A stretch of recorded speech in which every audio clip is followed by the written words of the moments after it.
Welcome to Rewilding Love. This season is with a couple on the brink of divorce. This is episode 18, an interview with Rob Cook. You can't do laughter in past tense. At some point you start to realize maybe that this rule book is not lining up with my essential nature. The moment I did realize I was free, it was something I never wanted to forget. It just shows how mindset can shift in a moment. 2016 was the beginning of the search of finding, who am I? Who the hell am I? These two minds, in a sense, our impersonal mind, our personal mind, our essential nature, and the programming and conditioning. It no longer makes sense to me that jumping in and out of these small interactions gives me some type of validity, or having so-called notches on my belt makes me a better man. It just literally fell away. What I love about this is how the same understanding that had Angus and I come up with the rewilding metaphor that love can always be rewilded is the same understanding that helps you heal from PTSD. Unconditional love means I accept you for who you are. But my love for you means that you have to chase what you want, not what I want. When people will ask you, well, how do I get to that feeling? How do I get to insight? How do I get to my essential nature? Find a way to laugh a lot. Unconditional love means I accept you for who you are. You are listening to Rewilding Love with me, Angus Ross. And me, Rohini Ross. Rewilding Love is a podcast about relationships. We believe that love never disappears completely in relationships. It can always be rewilded. Listen in as we speak with our guests about how they share the understanding behind the rewilding metaphor in their work. And how it has helped them in their relationships. Relax and enjoy the show.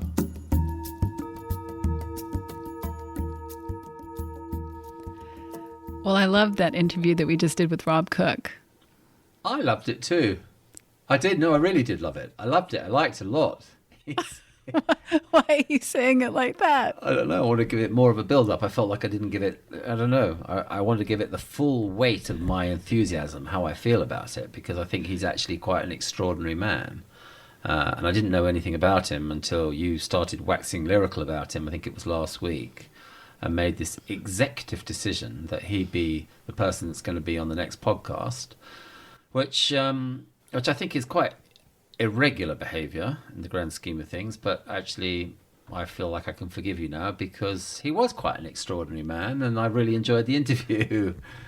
But don't do it again. I won't do it again. Duly noted. I will check podcast guests with you in future. Yeah, but like what an incredible story and what an incredible life he's lived. And how cool that he gets to use his life experience to now share this understanding in his own inimitable way. Well, that's one of the things that I'm really loving about these episodes with guests is that we've spent the first part of the season working with Alicia Mateo, sharing their journey, and we've been sharing the understanding behind our Rewilding Love metaphor in terms of those episodes. But now we're getting to hear from other people who are looking in the same direction, but speak about it in very different ways and have experienced it impact their lives, but also work with others in different areas of their life, not just relationships.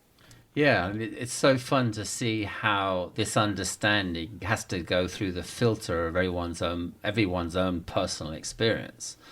So with Rob, you know, he comes from an inner city environment, which he then found himself segueing into the military, and both of those environments, and I'm sure the challenges that come with those environments and the opportunities for growth in both those environments have really kind of informed the delivery system, if you like, for sharing this understanding. So that's what I always really love about hearing how people use, you know, different metaphors, different ways to talk about it, how they articulate themselves. It's like you have to consider the filter that it's going through. And this is a pretty amazing filter. There are not many people can say that they've lived that kind of life. And I feel like what he had to share was profound on so many levels. And I can only imagine that his clients must really benefit from the insights and the life that he's seen.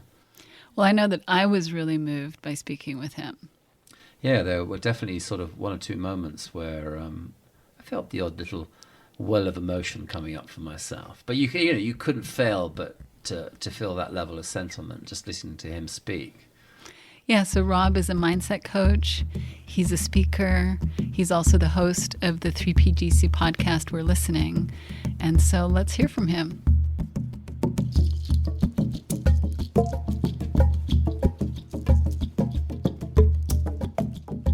Well, Angus and I are so thrilled to have you with us, Rob. Thank you for joining us on the Rewilding Love podcast, and even for listening in. We really appreciate that. And Rob is a mindset coach. He's the founder of the brand Unfit, and he's also the host of the 3PGC podcast, We're Listening. So we look forward to learning more about all of those things today. Thank you. Thank y'all for having me. Yeah, it's great. So in terms of what Angus and I would love to explore today, we'd love to get to know you more. I know that, you've had me on your podcast. I've got to know you a little bit, but we'd really love to hear more about your background.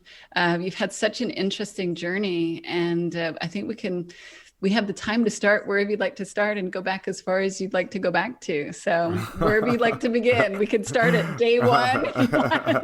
That is so funny, because that's how I started my episode that just released with Derek Mason. Was like, man, you so interested. Wherever you want to start. If you want to go all the way back to I was born, we can. Like, I'm with it, No, I do have a question, though. Yeah. Is the music playing before I start talking? Or because the Rewilding theme music is I want to know, when does it play? Is it already played at this point? It's already played. It's already played. Okay, so I want to channel that vibe But no, I guess we can start with simply, I was born in Birmingham, Alabama. Grew up in a very poverty-stricken area, riddled with gangs and violence, as most inner cities are. And I grew up with this understanding that I wasn't going to make it so far in this lifestyle. And I knew I wanted out. I just didn't know how that would happen. So I channeled my energy at that time, or my mind at that time, to playing sports, because the only people around me who had an opportunity to get out were playing sports, and they were becoming collegiate athletes, and they could get away, even if only an hour down the road. That was a big thing to us. And the scholarships and things didn't work as I perceived, and life kind of threw me toward Uncle Sam. It was pretty funny, because getting there with all kind of different beliefs about how the world operated, it didn't take but 6 weeks before I was hugging other white guys, or, just like crying like, I love you, you my brother, because that's how the military training works. And then it became 21 years of just, I don't even know the word to explain it, life. Going through my first couple years of always getting in trouble and not realizing that I was always in trouble at home. And these were two different environments, two different sets of, basically it was just two different environments that I was the only common denominator between the two. And I had a very good mentor at the time tell me, if you wanted to stay street, you should have stayed there. Why did you come here? And that kind of shook me enough to say, well, teach me how to play the game. And he told me how smart I could be and the potential I could have. And it reminded me of my aunts always telling me that. I was as much trouble as I'd ever gotten into. They never had anything negative to say about me. Suspended from school, they just told me I was misusing my energy. They just always channeled it to a different light, and I kind of felt that again. And so I dove in.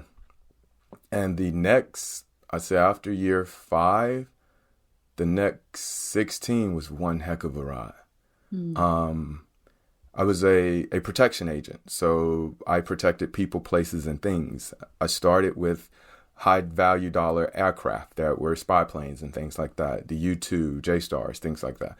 Then it went on to places, so nuclear sites, high-value dollar operation buildings or intelligence buildings.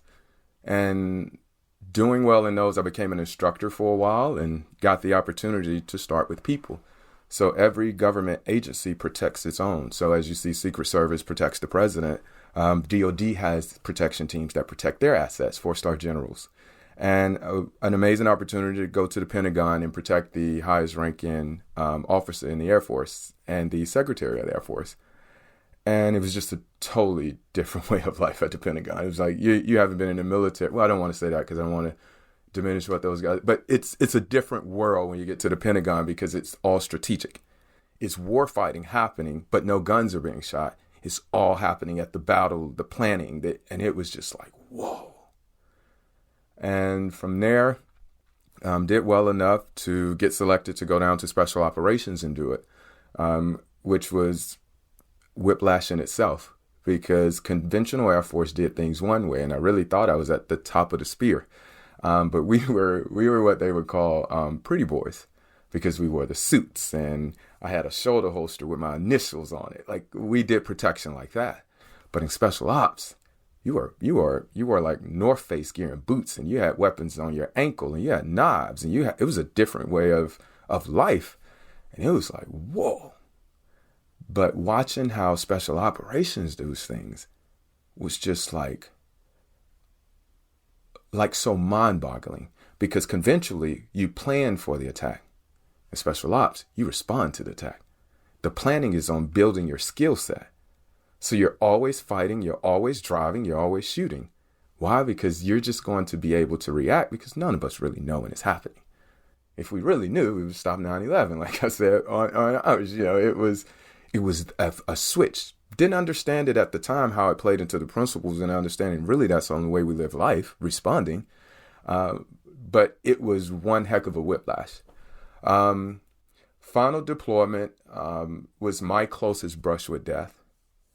And that's when the writing on the wall started happening, of it unraveling, of something I had bound so tight. I remember coming home and my ex-wife, or my wife at the time, was hiding my weapons. The kids were kind of not telling me what was happening so much with school or bullies because I would overreact. I would bring so much aggression to the table on it. I noticed I didn't really have many friends unless they was as highly charged as I was.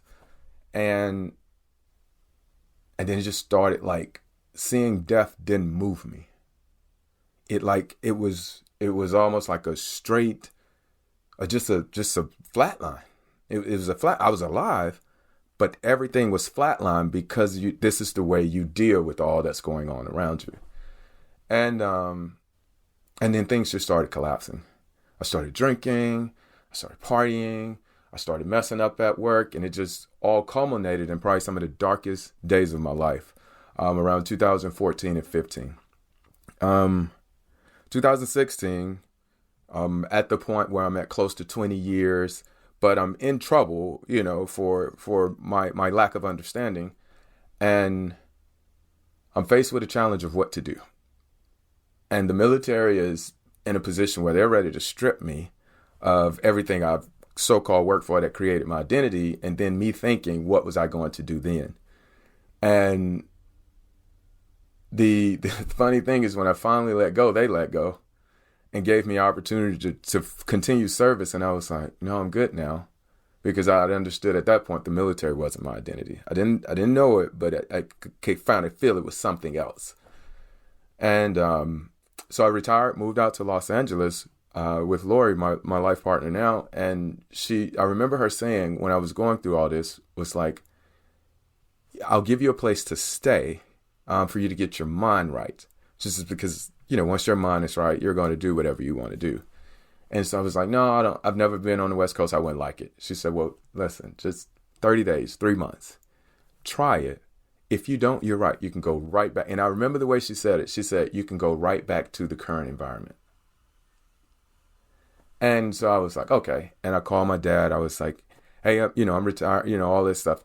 I'm going to put my stuff in a pod. I'm going to go out here. The pod is the transitional versus putting it in storage. Like, mm-hmm. No, Dad, I don't need it in long-term storage. Put it in the pod. I'm not going to be long. And 3 months after being out here, I was like, hey, you can empty all that furniture out the pod. I'm not coming back. You know, I'm from California now. You know, if the weather alone, you know, but from 2016 was the beginning of the search of finding who am I. I'm not the thug. I'm not the angry black man. I'm not the racist from Alabama. I'm not the war hero. I'm just a veteran. I'm a honorably retired veteran, but I'm just a veteran now. I'm not a special ops superhero now. I'm not a shooter. I'm not a leader. I'm not. Who the hell am I? And that was around the time I met Michael Neal. And so a lot of people love our first interaction because that was my seeing of the principles. But I realized I was already on the ledge. Like I was already on the ledge. And he said, we met at a dinner party. We had a mutual friend, and later on he invited me in, and it clicked. And it was like a movie of the Transformers coming together, where every part of fragmentation of my life that I had compartmentalized, this box and this box and this box, it was like they had all opened and it all came together. And I realized, wait, well, if I don't have to be angry and mad and upset about all that stuff, can I use it? Like, 'cause it's good shit, you know, is what I was kind of thinking. Like, can I use it? And it was a year and a half of working through that with Michael and programming and not programming, but programs, learning and staying in the conversation to the realization of finding my voice. And I think that happened probably around 2018, about 2018, when I realized I love me. I love me. And then that started me now into, okay, well, how do I love the world? And so I created Unfit because I was like, the only way I got here was not trying to fit in any model that someone had set for me. So whenever I would talk about race relations prior to just George Floyd, I brought the anger of 400 years of slavery. I brought the anger of the civil rights movement. I brought the anger of Selma, Alabama, and I brought all of that to the conversation. It was no wonder it never got over. It's no wonder. Who's going to hear in that? Like, nobody's going to hear when I'm bringing that much fire to the table. And so that kind of has been it. You know, it's just been learning different ways to continue losing my biases, my prejudices, my getting more educated about people in general. Like the she, her on your thing. I remember I told you when I saw it, I was like, what is that? And I started looking and I was like, I need to understand that. Because if I can go in more and find another place not to have a spot of ignorance, to be able to connect more and show love, that's where I want to be. Like, and so that's it. That's the ride I've been on. And it's so fun. It's so like fulfilling. This concept, it's not even a concept, the truth of unconditional love. Like I'm slowing life down enough to see I get to choose. I get to choose. And I'm yet to have chose love and not felt right in the end of it. Doesn't mean I've always chosen love. Right? But I know the record stands. It's the most undefeated fighter ever, you know. Love stands. But I don't always choose it. I go in there and I throw about every now and then and lose, you know.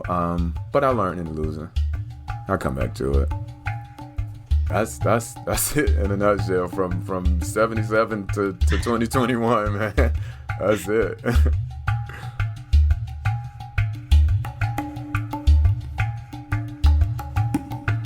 You did an amazing job of summarizing that. And are you okay if we kind of zoom in a little bit into, because that was an incredible arc and journey and so much in there. And what I hear is that thread of waking up to love throughout, in a sense. Mm-hmm. and the love that your aunts showed you when they saw the positive in you, even when you were messing up at school or getting into trouble, that they could see that there was good wanting to come through you, but it was just getting expressed in these ways that weren't really serving you. Yeah. And so I'm curious, in terms of your Air Force experience, what would you say the main things are that you learned from that, going through all of those different levels within it? We're all human. Because the military is a microcosm of society. People come in from all different backgrounds, all different colors, all different, but we all fight the same fight. It's us versus them. And they get you to believe that. And believing that, or seeing that express and happen daily, is why now I don't see the need to delineate or put a divider in between us based on the color of our skin, based on our religious beliefs, based on all the different things in which we do set boxes for, male, female. I remember waking up to realizing I'd never hired a female on a protection team. Now, it was because there was very few of them in it, but I realized because I thought they were the weaker sex and they couldn't basically do this until I hired them. And oh shit. Like, you know, like those, my girls were, and I call them my girls like I would say my boys, but they were fire. And I remember having to teach them different. I had to teach them how to fight collectively, not separate. I could teach a guy one-on-one, but I had to teach them how to move in pairs and move in threes.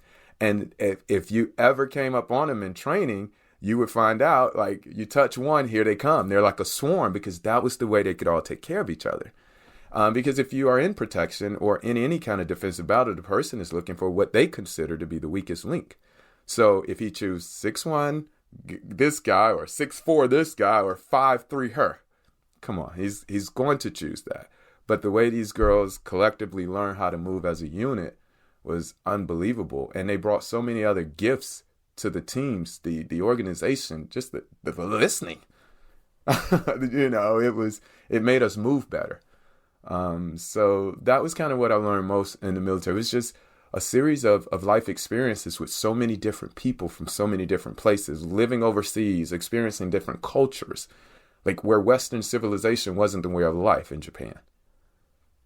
It just wasn't the way of life. So you have to understand or adjust, and if you fight, it's a problem. If you fight the what's real, you know. So that was probably the biggest learning in the military, was that it is absolutely possible that we can all cohesively move toward a common objective. I've seen it happen. Not saying that I haven't came across racists in the military. One particularly Marine who had a swastika on his stomach. But that was but in face of being un-American, I knew he would have shot across my back and protected me with nothing else. I knew he would have pulled me out of fire. Now, when we go back to our environments, he probably could never say he knows me. But I know he would shoot for my life. So, I mean, I know it's possible now. That would be what I take most from the military.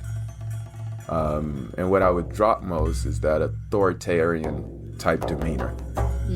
So yeah, that's what I would say about that one.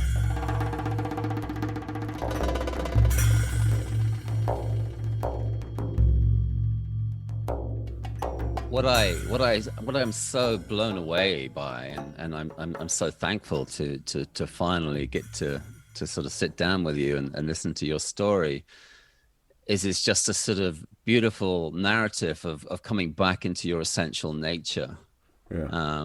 You know, you look at so many sort of elements to society and so many different sort of backdrops to society. And they all kind of have their own rule book. So sort of growing up in the inner city has its own rule book. Going into the military has its own rule book. And you have to fit into that rule book. Everything about those environments is about fitting into the rule book. And the umbrella of religious beliefs too. Don't forget that umbrella that's right. Hanging over that has to drive. Yeah, that's right. Yes. Yeah. And so often, and I find this so often for people and the people that I work with, it's kind of like at some point you start to realize maybe that this rule book is not lining up with my essential nature. Absolutely. It's not loving up with that loving spirit that, exists within me. And that's where I think people get into difficulty. So I just love that you've kind of sort of hopped all these different environments. That's probably not a very good way of articulating it. It's a very good way. It's the way I think it. It's how I see it now, that I did get a chance to move, or so-called fly, from each one. People often say, you're like a butterfly, man. You're just always doing something new, always learning something and fly. So I would consider it hopping from one box to the next. Yeah, but slowly but surely over the years, you sort of it's like, let's say the cream has come to the surface. The cream is your essential nature. That's finally expressing itself. And I think it's so beautiful to think of it in those terms. And these are very sort of, I guess, looking from the outside looking in, these seem like pretty extreme environments, like the inner city, the military. Absolutely. Very much got this sort of very strong rule book ethos, whatever we're going to call it. And yet the cream came to the top, and you found and were able to express that that inner voice, your essential nature. And I just think it's just such a brilliant story, and kind of sort of like shaken off the mold of all those different things as well. It's like, I know that in England there's this expression, I don't know if they use it here in America. You can't take the boy out of you can take the boy out of the projects, but you can't take the projects out of the boy. Yeah. It's like you've shaken off all those stereotypes, and it's like you're really standing in your true authentic self. I think that's really beautiful. That's what struck me about listening to your story. And if you would have asked me years ago, I wouldn't have told a story like this, because I didn't see the value in it.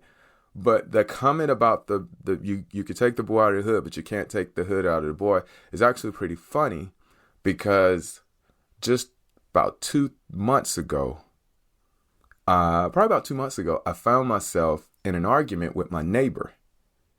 And Angus, just to be as transparent as possible, what came out my mouth was, okay, how about I just beat your ass? How about I just beat your ass right here in Malibu, California, so you can leave me the fuck alone? And he screams, no, just listen to me. And I noticed a few things. One, I was in pajamas, so I don't need to be fighting in pajamas. So that was the first thing, right? So that kind of broke but it realized that, wow, I haven't lived in the projects since I was a kid. Where in the hell did that come from? Well, it came from the fact that the night before was when I realized my grandmother had COVID and had failed and hurt herself. So all I was thinking about was stories of her raising me in the projects. So that next day, when he was angry about something that we've, talked back and forth about for a while, I met it with a totally different energy because of where my mental space was. And I end up laughing and hugging him within the moment like that. I said, hey, because his name is Mike. He's my neighbor. So I'm like, man, I'm about to hug you, Mike. And he's looking like, you're so crazy. Yeah. I was like, I'm good, man. Come on, let's talk about this. And we sit down and just have a beautiful conversation. But I remember calling my mentor, Michael, and saying, hey, man, I messed up. Like, I call and tell you the good stuff. So I'm calling to tell you I messed up. And he just laughed. And he was like, no. You're just human, you're just human. And it was just like, yeah. And so that's why I tell the story, because I don't want people to think like, oh, he's, he came into the principal season and doing this and he's doing that. He's so enlightened. Like, no, just 2 months ago, I was telling somebody I'm going to beat their ass, but just yesterday, it was an old lady who couldn't find her way. And I asked, could I help? And at first she looked like, and I'm like, I'll help you get where you need to get. Even though right now this is scaring you that I'm a 6'1" black man towering over you as a feeble white young lady moving through the airport. It's like, and sat down, had a beautiful conversation. So yeah, I get the comment, in the sense, because I mean, theoretically that's what happened. But no, I have found a good space. I just try to get each moment right. I stopped trying to get it all right. Yeah. If I just get each interaction right, I could do that. But when I try to link daisy chain these moments together so they could mean I'm a good person, I get thrown very off. That is so typical in terms of our human nature. We're kind of, I feel like we're we are almost living between these two minds in a sense, our impersonal mind, our personal mind, our essential nature, and then just the programming and conditioning. And I for sure fall back into old programming and conditioning when I hit a blind spot, like, you know, an angry or annoying neighbor. It's easy to do. But you kind of like, you came back, you know, you came back down to earth pretty quickly by the sound of it. Yeah, I won't fight truth anymore. The moment I see it, I'm not, oh, give me a week to sort through my thoughts and my feelings and I'm going to come back around because I was, nah, once I see it, it's over. Whether that's an apology, whether that's, I may have been right, but let me figure out a different way of saying it. The moment I see it, I'm done with trying to hold on to what that was, because that's obviously got me right here in this mess, so to speak, or this disturbance. Like, let me get this. Did I not say that correctly? Yeah. What vibe do you need me to explain this to? Because I'm trying to communicate love. So I'll meet you wherever you are. I'll come across the tracks. I'll dig a hole. I'll meet you where you are. I'm not going to ever tell you now, because I did at one point. I got the answer to help you. Come over here though. What if I can't move, Robert? What if I can't move? So now it's like, I'm coming to you where you are, and I'm gonna share as best I can. And that may mean, you know, your frustrations. I get it, because I was frustrated too when I was scared in my life.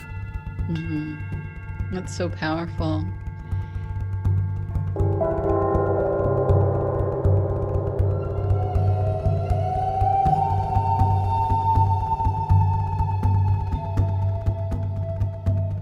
And then the other part that I'd love to hear more about is you described that click moment, that transformer moment when things fell into place.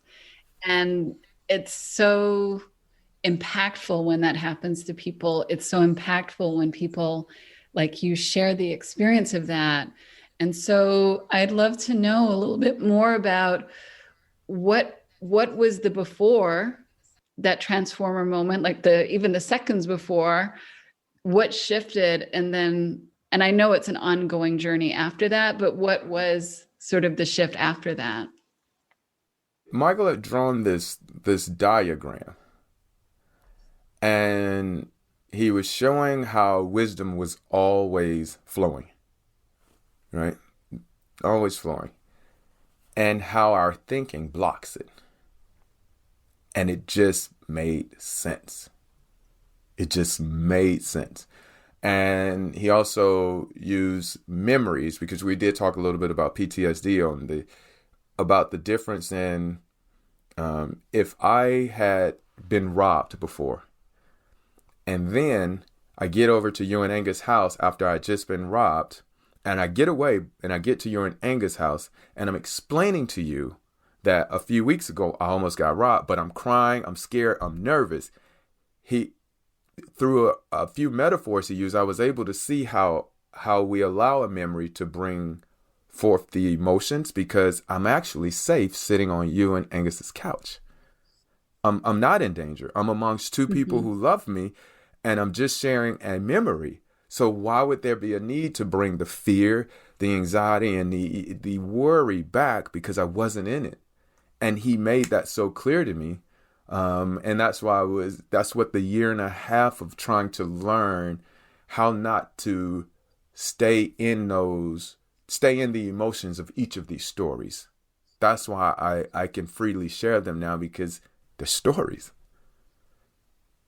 They're not what's happening. I'm currently in my home, in my office right now. I'm not in Birmingham being abused. I'm not doing any drug selling or getting, I'm not being bombed in Iraq anymore. I'm not living a super high intensity life on motorcade driving and things like that. I'm not drinking alcohol just to clear my mind anymore. I'm not going through substance abuse counseling and treatments. No, I'm sitting in my office talking to you two. So I don't need to bring all of that with it.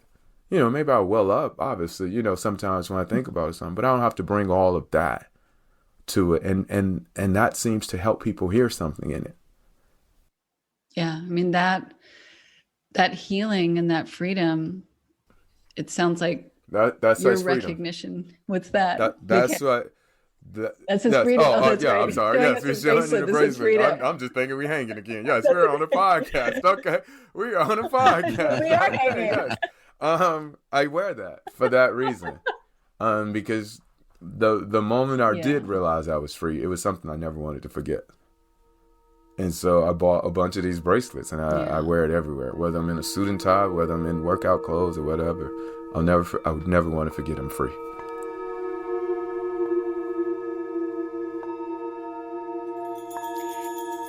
You know, I was thinking that every now and again, if, you know, and I do have the opportunity to teach groups, and with these groups come new people, and they're new to this understanding, every now and again, someone will get the idea that they basically, what they say generally is like, oh, I'm okay. I'm fundamentally okay. And what they're basically saying is like, I'm free. I'm free of that narrative. I'm free of that illusionary thinking. And they see that it is an illusion. Like you say, it's like, you know, you're not back in Iraq now sitting on someone's couch. Just to suddenly get that sense that, yeah, this is just the stuff that I have created a story around, and it's not happening to me now. But I've just seen that time and time again, where people just fundamentally, they'll just say, oh, I'm okay. And I always I would hear that, and I was like, I want to taste that. I want to know what they mean by that. And then I finally now get it. It's like, yeah, they just suddenly they feel completely liberated from all of that narrative, and they are okay. I think it's such a beautiful thing. Yeah, it's really profound.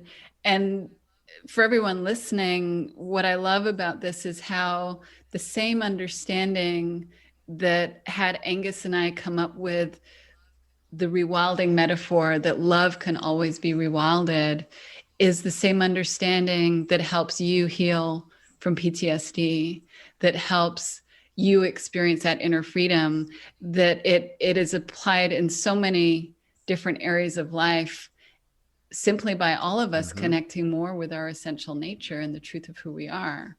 And it helps relationships, but it also helps many other areas. And so Angus and I would love for you to share a bit more about, you know, now that you've been impacted so profoundly, what are the ways that you're currently helping others? In relationships or just in general? Okay, so in general, when I originally got out of the military, I thought personal training was it. I was going to get people bodies in shape, because if your body feels good, I thought that was it. And when I really sat down in this understanding, it was well before the body that things needed to happen. And so now I kind of just work with the mindset and a few things that drive you to this understanding, like eating balance, so that, because I know gut health is directly retied to brain functions. So I don't have to teach you the principles, but if I get your gut clear, you'll start your own understanding. Those people, I know movement is essential for anything to happen, so move often. That's it. I know sleep is where recovery and regeneration happens, and we all need to be replenished, so I say sleep well. I say laugh a lot, because laughter happens in the moment. You can't do laughter in past tense. It happens in the moment. And so that's why I say it. And I umbrella it all with prioritizing self-care to make sure you do those. Never allowing yourself to forget to move often, sleep well, eat balance, laugh a lot. If you do that, I don't know what your life will be, but I can almost guarantee it'll be a lot better than what it is now.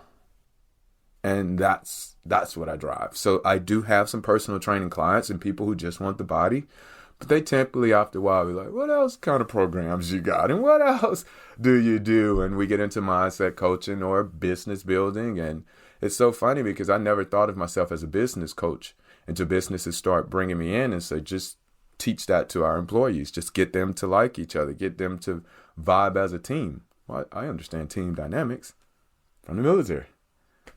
You know, when you deploy, you bring a fraction of your unit and you connect with a fraction of another unit.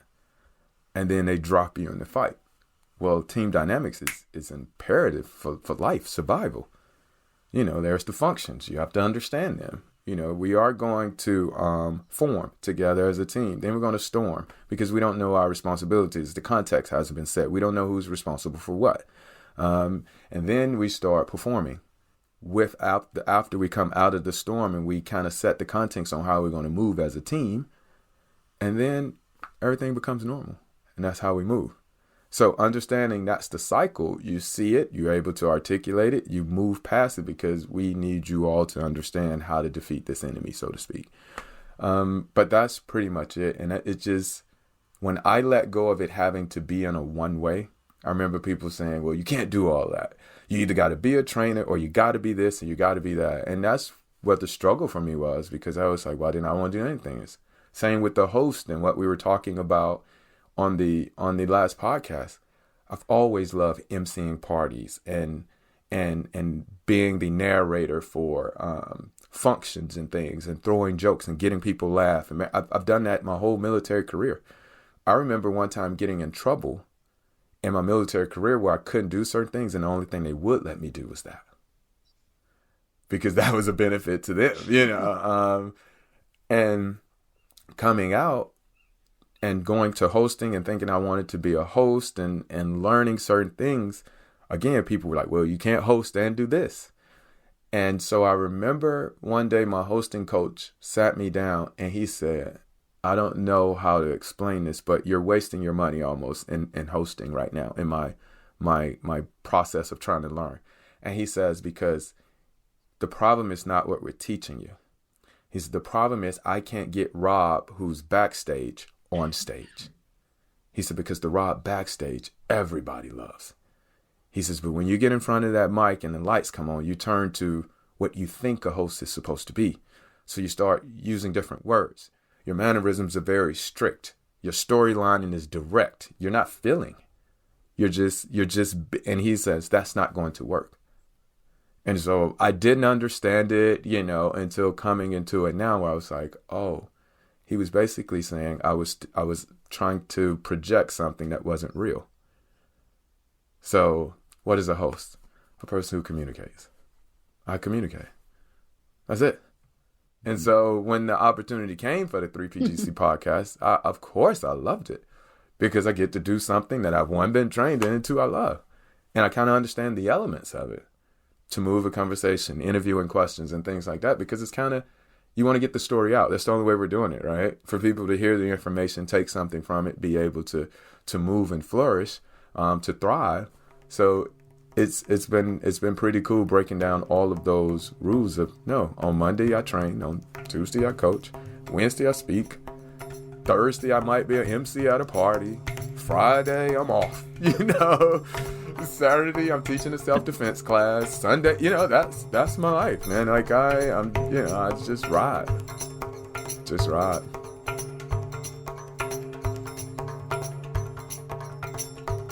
It's kind of like breaking down the rules that don't line up with your essential nature. I love that. I also really love, I never even thought of it in those terms before, but so much of this understanding points to, you know, like that, the beautiful feeling. It's like in that beautiful feeling will be fertile territory to have an insight. But this idea that laughter is the one thing that puts you in the present moment. Laughter is the one thing that puts you in touch with that feeling. I never looked at it on those terms. But yeah, you know, if ever there were to be a magic bullet when people will ask you, well, how do I get to that feeling? How do I get to insight? How do I get to my essential nature? Yeah. You know, find a way to laugh a lot, because that's the one thing that can't, you know, put you into the future or take you into the past. It's really in the moment. It is. So thank you for that. It never occurred to me. Yeah, you could tell somebody faking their laugh. You could tell. I mean, there might be some good actors and stuff, but you know when that belly laugh is there, where it's uncontrollable and you're there. And I've also found it funny because I've laughed in situations I weren't supposed to. I remember when I got the job at the Pentagon. I was in Montana, and I had 5 days to get back to Montana, out process, and get to Washington, D.C., but I had to drive. So across the U.S. So I actually have a car accident within the first 4 hours. I go off a cliff because I catch some ice, and I shoot off a cliff. As I'm going off the cliff, I literally say, God, just don't let me die. Just don't let me die. The snow kind of catches my fall, and we slide, and when the vehicle is on the side, I kind of have to push the door open to jump out. but I wasn't dressed for cold weather because I was driving. So I had on like some thin pants and not really thinking I'm going to be out in the cold. And so I have to reach back in and grab a jacket, and I look out the side and I see the trailer of my motorcycle. And I was like, God, you could have saved the motorcycle. I had already forgotten I had asked for life just for me. And so I bust out laughing like, fool, are you kidding me right now? Put your jacket on. And, I'm running up the hill and it was so funny. But even the way that came together when they pulled me out of that ditch, it was the first time I'd ever seen one tow truck connect to another one because the car was so far down. So the first truck on ground, on the level ground, lowered the truck, and then that truck lowered its cable to pull my truck back up. But because I didn't die, and the last two people who had went off that cliff had died, the mechanics went because we were out there for hours, and I was telling them, I'm going to lose my job at the Pentagon. They were like, Pentagon? And they appeared, and their color, their everything about them looked just like the people who were in Washington, D.C., if you understand what I mean. But their love for the military, they worked all night and got my vehicle in condition to drive across. They saw the color of my skin, and it was hesitation at first. Because did you understand what I mean when I said they were in Washington? Yes, okay. No, I get but it. because No, I was military and I was going to the Pentagon, that trumped for them their belief on, and they worked to get my vehicle up. And I got across the country in it. So in moments of when you don't supposed to laugh, I've bust out laughing. It's just been enough to break it, for me at least. Wow, that's a powerful story, and it just shows how mindset can shift in a moment. They have their preconceptions and bias, and then all of a sudden you say something and something shifts. Yeah, this was a small little town in the off route of Montana, right before you get to Billings. So to them, the Pentagon and military was just as big as it was to me going to the military, because that's the values in which they grew up on, strong military. And so, yeah, it was very interesting. Very, very cool, too, because, I got there.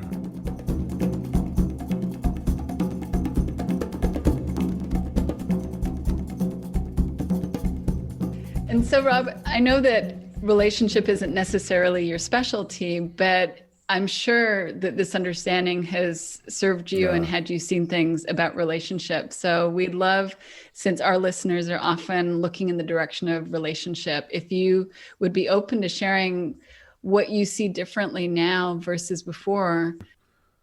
All of my relationships have changed. Those with my siblings, those with my parents, those with Lori, my life partner. All of it has changed when I came into this understanding. I remember being the older brother, I was tasked with always being the person to lead and tell them that they had to. And because my father wasn't in the household, I felt I had to be my younger brother who was from the same mother. I felt I had to be his dad. And when I came into this understanding, realizing I wasn't his dad, I was his brother. And I had a lot of years of trying to be a father, but I had 0 years of just being a brother. So that was that was a big relationship change that now oh my God, he FaceTimes me probably a little too much, but we're at it. Like, that's my little brother, man. And he calls and we talk often, and we're in two different lifestyles. He had said something, the other day about putting his guns in the house. And I just asked him, was that smart? Because the environment he's in, being caught without a gun, could be the potential of my mother and grandmother crying. It could be, but I just want to make sure he understood why he was doing it and it worked for him. So that's how that one. And the other one with Lori, I call her Lo, was realizing I didn't have to play to be a man. I was a man in my role with her. And what I mean by that is, I had always been told what makes you a man is the amount of money you have, the power, and the amount of women you have in your life. It's glorified in the movies, in the rap, in hip hop. It's a cultural thing, or for me, it was cultural. And so I really never really had a lot of money, so that was never going to be it. So I didn't choose that one. I had my little power trips in the military when I did get to a certain stage, but for some reason, I've always had a lot of women in my life. And I remember one time, what she did was so unique was when she asked me to come out here, I was under the impression she was doing that for us to be together. And when I had gotten to a point where I was healed in my mind, we were sitting down and she said, we were watching a movie or something, and she was kind of sad. And I'm like, babe, like, what's wrong? Like, why are you not? And she says, I'm sad because soon you're going to be moving out. I paused the movie, like, you about to put me out? And she was like, wait, no, I would never put you out. And I was like, so where am I going? What are you talking about? She was like, well, I've always thought that when you got healed, you're just going to move. And I was like, well, what was you doing all this for? Just for me to move? She was like, I was doing all this because you needed it. And I was your friend. And I'm like, well, wait. So do you want to be with me? You know, I'm like, now I'm all like, wait, what's happening right now? Are you breaking out with me? Is this what this is? You know, and she was like, no, I would love to spend the rest of my life with you. But when I asked you to come out here, you were not right. So I was just trying to get you healed and for you to make whatever decision you wanted to make. That had nothing to do with this. And that threw me for a long time. Because I had never experienced that. Where she was just saying, no, I did that because you needed it. And I remember being out on a date and just looking at the young lady and saying, I'm so sorry, but I'm about to go home. And she smiled and said, yeah, I'm glad. And that threw me. So I asked why. Mm-hmm. And she says, because she's all you're talking about. And I was like, oh, and I came home and I said, hey, we're good. That's all I said. I said, we're good. And that's been it. I mean, it's just unbelievable that it no longer makes sense to me that jumping in and out of these small interactions gives me some type of validity, or having so-called notches on my belt makes me a better man. It just literally fell away. And now I truly, in my work, get to have intimate moments with clients who are females who don't feel like I'm trying to come on to them. She can walk up and see me just hugging someone crying, and she's going to come and rub my back. Because the expression now is, mm-hmm. I'm not trying to get in nobody's pants, and I hope that's appropriate for the podcast, but I'm just trying to love people, period. You know, so that's how it's changed in relationships. It's opened the door to have friends now with clear, like, I'm not, that's not what this is. I just want to know who you are. I want to experience you. I want to love you too. Like, I want to support you too. And she loves me for doing that. And so, yeah, that's how my relationships, with my parents has been amazing, because they're done from the story. You know, they gave me my best opportunity at life, birth. They didn't fit the story I prepared for them. I get it. But neither did I as a parent.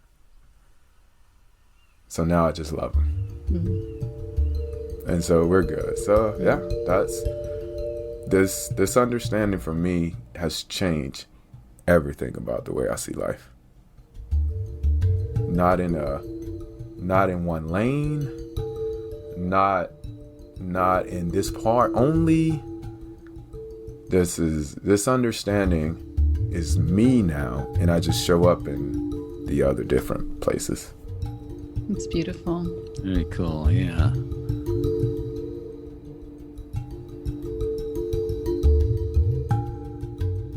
Are you okay, Angus? Yeah. No. Well, you might be wiping away a tear. No, I did actually have an itchy eye. I wonder if you thought that, but I was getting close. Maybe I had an itchy eye because the emotion was starting to come up. I can feel the emotion, and Angus is known to be more of a crier than I am. So we have a set of questions that we ask our guests. Are you willing to play along with us? Man, let's play. And they're just, more, when we talked about it, Angus and I, with these questions, we see them more as kind of like improv. There's so many different answers you could give. So we just ask that you not overthink it and just go with whatever comes forward for you. Cool. Well, yeah, and it seems like from what you said that you are now the master of improv anyway, in terms of your hosting now. It's like, yeah, now we get to see it in action. See it in action, yeah. That's right. No pressure. You're going to take that off the table. So can I start, Angus? Should I go first? But Rob should know that obviously these questions are revolving around relationships, so that's the theme. Got it. Yeah. I thought it was like an algebra test. That's why I got started. Yeah. Okay, good. So there is no right answer. My mind would go. Just my answer. Okay, right? Okay, cool. Okay, good. As long as it's not a algebra test or something, I was like, oh, here we go. And so in your current relationship, what is one of the fondest memories for you? My first vacation. I traveled all over the world in the military, but I've never been on vacation. Everywhere I've ever went, I brought the intensity of my job. So our first vacation, we toured Europe and we were on the Amalfi Coast in Italy. Mm. And they would only give us one parking spot. But everywhere we would go, I would rent another car and park it farther down the road. And for evacuation purposes, because that's what we did in the military for protection teams. And I remember her saying, do we always have to do that? Like, it's going to make the trip a lot more expensive and it's super difficult, And it fell away from me to really enjoy the Amalfi Coast. And that's why it's one of the most favorite places I've ever been. And it was that trip. I love that place. I absolutely adore it. Well, yeah. So just so I can understand. So you had it's almost like you had a getaway car. Yes. It took me years to break that. Okay, but just one on the Amalfi Coast. It wasn't like there were different getaway cars in different places on. Yeah, just one. Yeah, just one. Okay, I've bought two before though. I have bought them before and parked one across the street because of what I remember being told about this particular country we was in, and it was it was a bad prejudice against that country, which was an ignorance on my part, which why I should have had to pay extra. That was on me, but. Yeah, I just carry weapons and everything, but all that is, it's no need for it, in my opinion now. So. Yeah. Wow. But your partner must think, wow, I'm with James Bond here or something. No, please don't. No. Okay, so the next question. What is one of the funniest memories in your relationship? We laughed so much. Her face when she saw me screaming at the neighbor. And I remember saying to her, she was just so red, and I was like, baby, you got a black man. You okay? Come back. And she just bust out laughing. Like, it was enough to break it that, because she had never seen that, but it was just so funny afterwards.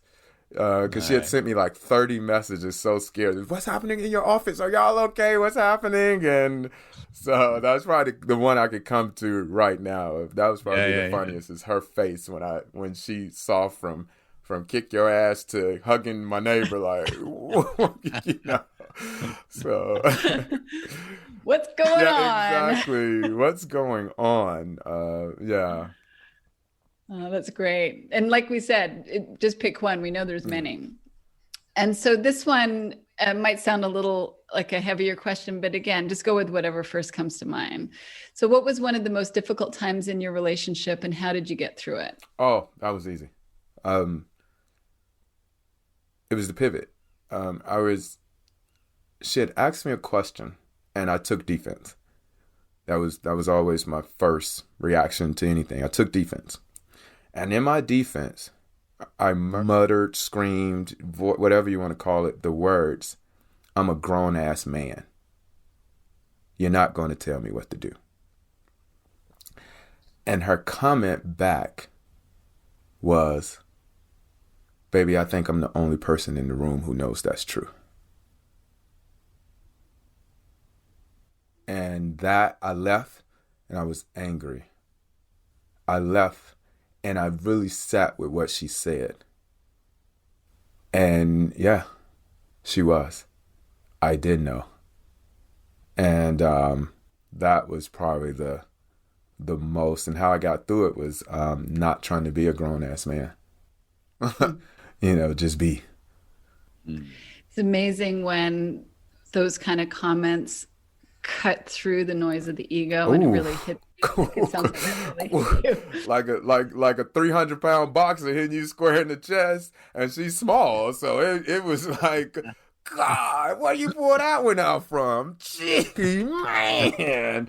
Like, have you been saving that one? Yeah, exactly. Have you been saving that? Because, gee whiz.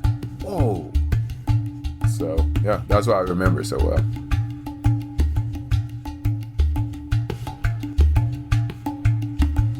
Okay, so next one. How do you divide domestic labor in your relationship? Domestic labor. Give me examples like washing, cooking, or anything that's around the home. Okay. Like Rohini won't do any cleaning up, so that's kind of like It's not true. Okay. Well, I'm Rohini. Okay. He's never used a vacuum cleaner, I don't think. Okay, I'm Rohini. All right. Okay. So, there's really only one big chore because we're both pretty. I don't want to use the term. We're very particular about how things are being clean. And me from my military background, inspections, and just her from the way I are. The biggest chore, honestly, is taking care of the dogs. And she does it so much better than me. I just hands off. I'm like I'm literally like the weekend father. Like, I just want the fun stuff. I don't want none of the poop. I don't want none of that. That's all you. They're only my dogs when they're listening. They're only mine when they got the pretty pictures, but whenever they're acting asses, they're yours, and you take them and you handle them because they're bad dogs right now. And we're both vegetarians, but we eat differently. She's more of a raw vegetarian, and I'm more cooked. So we just cook our own or eat our own. We usually do it together, but we just grab our own food. She does majority of washing because she would like to wash more. So she'll wash and I'll just grab it and fold it. But I would wait till the week is over to wash, but she doesn't like getting clothes in the hamper, so she washes daily. So I'm like, all right, well, just put them up. I'll put them back in because I'm okay with laundry. So what else was there? Well, just as a sidebar, what dogs do you have? How many dogs, plural? So I have 3 dogs. Right. Hazel is my first. She was a rescue from a breeding farm. She was a runt, and they were going to probably put her down, so we took her. Mocha Bean was my second rescue. She was an owner surrender, an owner who Mocha has a lot of allergies and things wrong with her skin. So it was just very expensive for the last owner. So she surrendered her, and we got her in 2018, and just kind of got insurance and got her all well and got the condition under control. And Coco was my last rescue, and I rescued her during the pandemic, but she was an American Stafford who someone had abused by clipping her ears, clipping her tail, and because of her coat, she's so beautiful that they just bred her over and over and gave her home C-sections. So she had so much scar tissue that the vet was just going to put her down because she was obese. And I think it was Pitbull Rescue or somebody found her, and we were able to get her. And so we got that under control, and now so 2 English Bulldogs and 1 American Stafford. And they're 60, 58, 64, and 81 pounds. And even funny enough, I did not like dogs before coming into the understanding. Wow. I was scared of them. I remember the first time I've ever went to Michael's house, I asked him, "Could you put your dogs away, please?" Yeah. And But you're still scared of the poop, though, right? yeah, oh yeah, I'm scared of the poop. That ain't never left. Yeah. You don't want to get over that. No, I think I'm allergic to it. Matter of fact, I'm scratching now. It's unsafe. You're talking about my life here, babe. You don't want to put my life in jeopardy, you know. Well, the two of you sound like you've got a very good system and a good team there. Angus obviously still has complaints on his end about mine.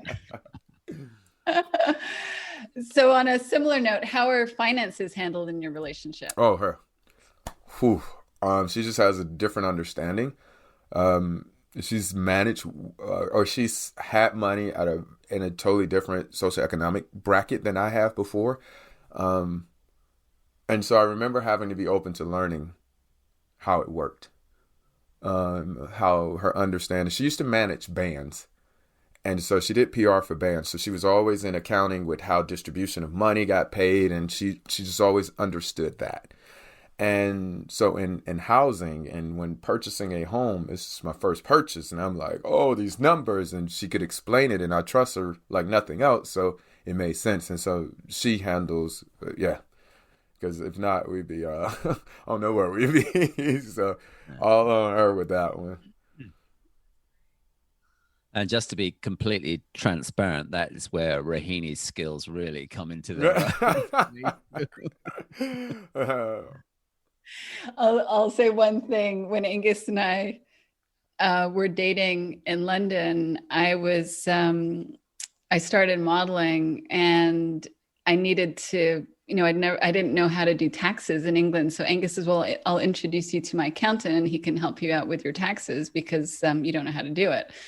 And so when I went to see Angus's accountant, he said to me, my cat knows more about money than Angus does.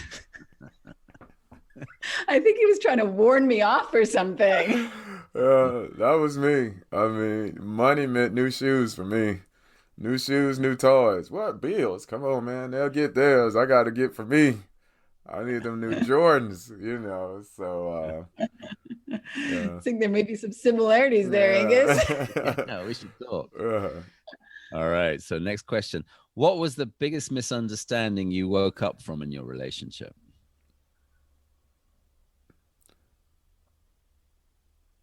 What I thought love was to what love really is.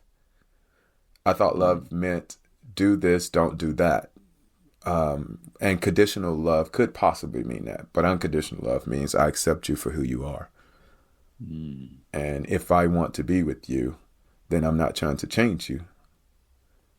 You are who you are. And yeah, for my daughters, for all of them, it was the difference between what I thought unconditional love was versus what it really is. If you love me, you'll do this. If I love you, I'll do that. Versus, no, the loving of you has no bearing on it. Because that's going to stay. So that's the biggest awakening. That's profound. That's definitely going on the podcast show reel. Absolutely.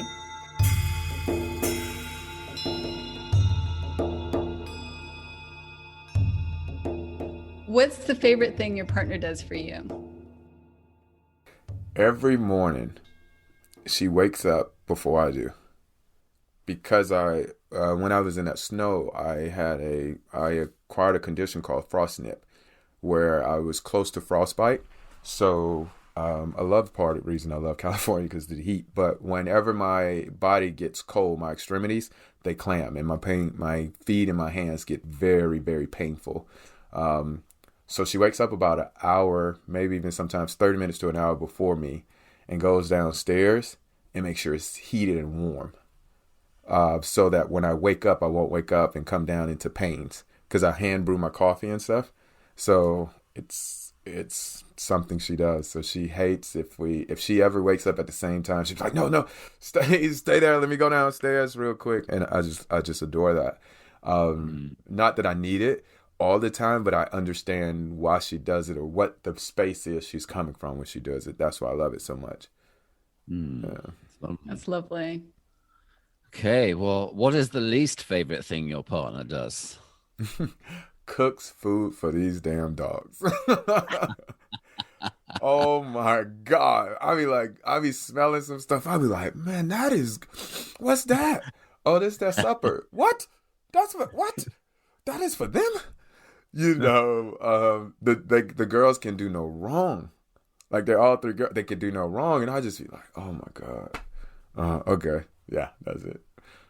Cook them fresh. I mean, I want the dogs to eat well, but they don't need no fresh, like cheese. Yeah. I can just imagine Angus and I start cooking for our dog Nico. Yeah. Don't get any ideas. Yeah. That's the sort of thing you might do. So this again is kind of it could be a no, I don't have one, but we just want to explore it. So what's one of your relationship deal breakers and why? Insecurity. Because it is my understanding of insecurities, they will allow you to protect something else other than who you are. And I just need to know who you are because I'm going to love you anyway. So if you are becoming the business of showing me someone else, then that's not where I want to be. And so I'm very open and honest and transparent about my passcode on my phone is her birthday. My computer passwords is her. You're free to go in anything because I don't need you to be insecure because I'll walk. Mm-hmm. I'll walk. Because if you show me who you are, I don't care whether it's a drug addiction. I don't care if you ran into somebody you think you love. Like, I love you. And if you come to the realization that you enjoy spending time with someone else and you believe that's truly what you want, I'm going to enjoy you having what you think you want. Yes, it may hurt me. Oh my God, would it bring me to my knees in tears and sadness. But my love for you means that you have to chase what you want, not what I want. So yeah, if you don't show me who you are, I'm out. Yeah. Wow. Damn, you're good at this improv. We're going to ask you for the visit where you get notes from people afterwards. Oh my God. Wow. That's amazing. All right. So, how do you keep physical intimacy alive in your relationship? Just with the laughter, with the touch, with the prioritizing of self-caring, knowing how important that component is to a relationship. So she works hard, I work hard, so every moment we get to touch, it starts throughout the day. And then by the time we kiss, we hug, we hold, like, it's fun because it doesn't always have to be sexual for that expression to hit the spot, if you understand what I'm saying. Mm. And because that pressure is off, it typically makes it pretty much sexual a lot, if that makes sense. Like, because it's because it's not that we got to on Monday, Tuesday, Thursday night, Saturday morning, like you got your brackets and things you got to fit it in. The spontaneity of just the expression of each other makes it happen often, where it's like, oh, well, that's not a thing then, for real. Mm-hmm. Lovely. That's great. Thank you. So the final question, if there's only one thing you could say to your partner, what would you like to say to them? Thank you for showing me.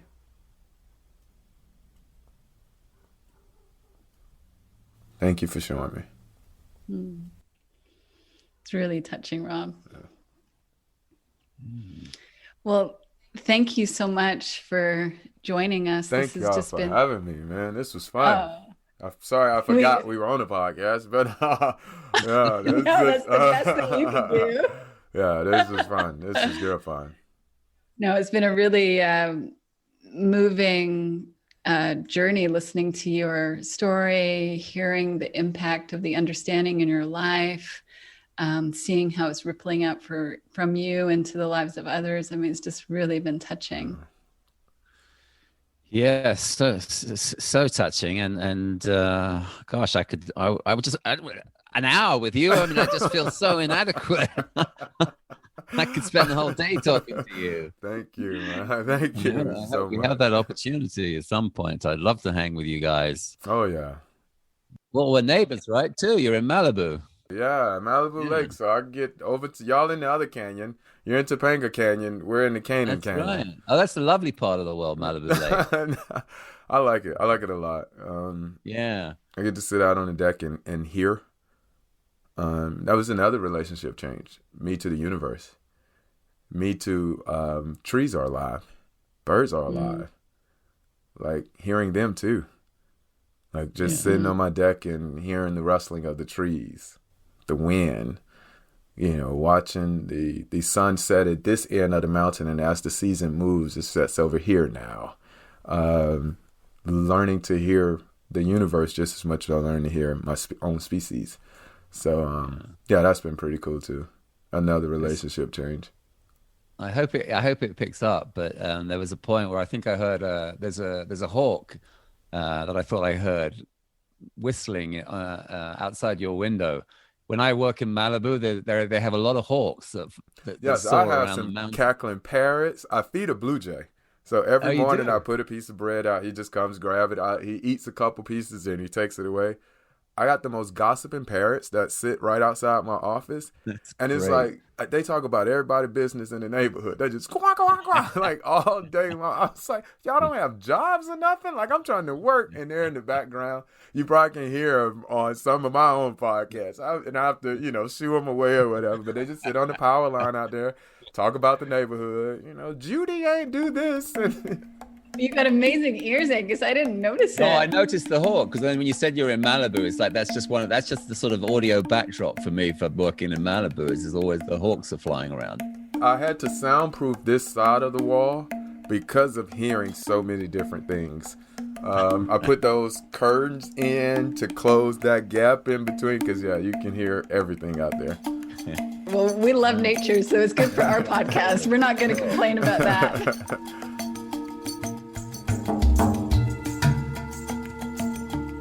Thank you so much for listening to Rewilding Love. If you enjoyed this podcast, please let us know by subscribing on iTunes, and we would love for you to leave a review there. iTunes reviews will steer people to this podcast who need help with their relationships. If you would like to learn more about our work and our online rewilding community, please visit our website, therewilders.org. Thanks for listening. Join us next week.